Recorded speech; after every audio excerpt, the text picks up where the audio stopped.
Hey guys, thank you for clicking onto this video. Thank you for watching. Please share this video. First of all, I just want to say thank you to the Zambian people. I want to congratulate the Zambian people, for what you did on August the 12th. Did an amazing job. You showed two things. That one thing is that we are not a tribalistic nation. We love peace. The second thing is that the only thing we want for our country is for our country to develop. And that's very important. What you did will be echoed through eternity, forever. Will be echoed through eternity. And I just want to congratulate also the president, HH. I just want to say, I know there's a lot of problems in Zambia, but hey, Bali will fix it. In Bali, I trust. In Bali, I trust.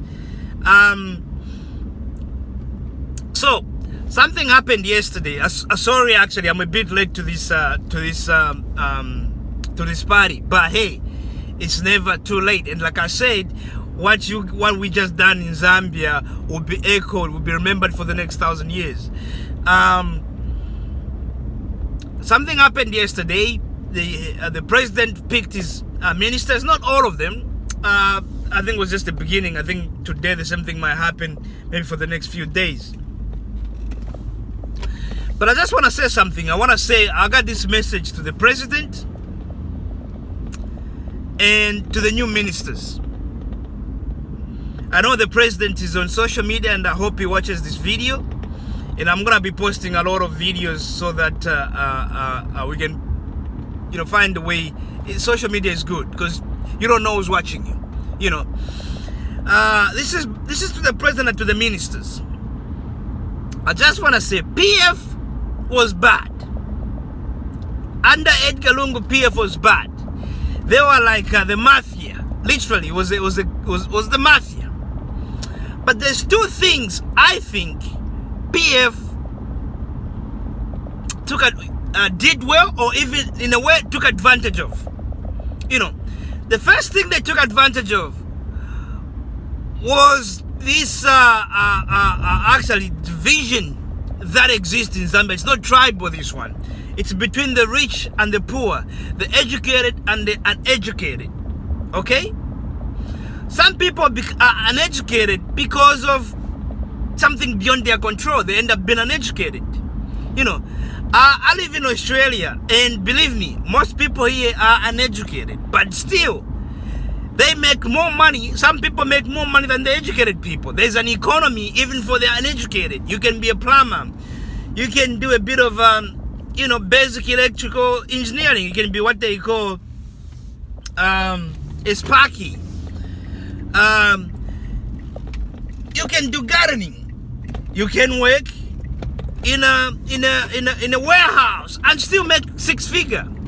You can drive a dump truck and still make 6-figure, more money than a teacher is even making. Okay? So there's an economy here. There's an economy for the educated, and there's an economy for the uneducated. All right? What the PF did was looked at the uneducated and brought them in. Unfortunately, the uneducated, it's not because they're bad Zambians, they just don't know any better. In the end, everyone was trying to get rich. I'll give you an example. Let's say the bus terminus, where the PF says, okay, if you're a PF member, you can go there. They even put up offices, PF offices. They can go there and you can charge these buses some money and you get some money. And this is what these people did. And some of them have been working at these stations for a long time. And now the fact that they could make a lot of money, they thought that was good. And it was good for them. Okay? The only thing was done in a bad way. All right? But here's what we should all remember. That for most part, we've had educated people run things in Zambia. Okay? And Zambia is still poor and is still underdeveloped. All right? So, let's talk about collecting money. let's say in the markets, which also the PF thugs, we can call them thugs now, are like controlled. Okadas controlled. But here's the thing. I was in Zambia, the markets, the council have been collecting. Let's say, I'll give you an example. I'm from Kitwe. Let's say it's Sokon Market. The council were collecting money there. They've been collecting money for a long time. But there was no development coming to the market. Okay? There was no development coming to the market. Yet, the council collected money day in, day out. There'll be one market here selling dried fish. Next to her is a puddle of stagnated water that has been there. Looks like it's been there for centuries. It stinks. The whole place stank. But the people are still paying money. And this is when the educated were in control. They were not harassing them, but they still got money. The thing is, they never took development to Sokone Market. Even today, I was there just over a year ago. It was still stinking. It's still dirty. It's still stinky. And people were still paying rent. So what's the point of paying rent when development is not even coming? So under PF, some development even came to the market. You know, that's why the color sometimes will go around giving out money to the people. Undereducated people, before they collected money and there was no development. All right. So what the new ministers and the president need to realize, that the old way of how educated people run the country and the way the PF cadres, the uneducated run the country, both of them are wrong. So to the new ministers, now Intercity is collecting money. Apparently they collected like 800,000 kwacha within like 5 days or a week or something like that. Now, show us where that money is going. If Intercity is what's making Lusaka City a lot of money, make Intercity show that this is where the money is coming from. Keep it clean, make it organized, you know, keep the place clean. Make it, it's still filthy. It still looks filthy. Even the money they've collected, it still looks filthy. So make the place clean, make the place organized. Build up a bigger interterminus, a well architecturally designed. If you are collecting that kind of money, you can get a loan locally or internationally with minimal interest to put up a well-designed, maybe a few $1 million, maybe even $10 million architecturally designed bus terminus. You can do it and employ people, not just people collecting money. You employ people, people looking after the place to keep it clean. You employ security. The police don't have to necessarily be there, but what you can have is just security. Oh, in our country, I guess it's the police. Let's have a few police people there who are not corrupt to make sure law and order is there all the time. If it's a 24-hour station, let that be the case 24 hours. Okay? I know a lot of people, especially some of these ministers, like to say, I'm going to talk a little bit about cleanliness, because these markets need to be cleaned up. And this is the message to the new ministers and to the to the president. Most of these ministers like to say, I know a minister of Petauke or something, or saying something, oh, we're going to change Petauke into Peta UK. Okay? Rubbish. This is why Petauke will still be Petauke 5 years from now. We're going to have the same thing over and over again, because you're trying to be like the UK. Because when you go to the UK, it's a bigger economy. They are way more advanced. You know, there's sweepers that sweep the street. Someone is driving and sweeping the street. Now, Petauke might not be able to buy that.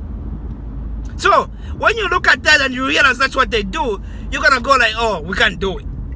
Because, oh, if we buy all these things, they're going to cost a lot of money. Which maybe the district of Petauke might not be able to afford. So, forget Petauke, forget UK. Stop comparing us to European countries. We are not European. Stuff them. Compare yourselves to this place, Rwanda. That's it. Rwanda is poorer than us. Rwanda as an economy is only about, I think it's only about $9 to $10 billion. Zambia is almost 3 times that. But Kigali is cleaner and better organized. Not just Kigali, the whole country is cleaner and better organized than Zambia, than Kigali, than Lusaka, the rest of the country, than Zambia. So, to the new ministers, anyone who's been assigned with infrastructure, with looking after a city or anything like that, just look up the videos of Rwanda. Visit this country. It's not far. It's going to cost you like $200, I think, to get to Rwanda and back.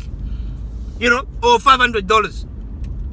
Or let's say $1,000. That's still cheaper than you going to the UK.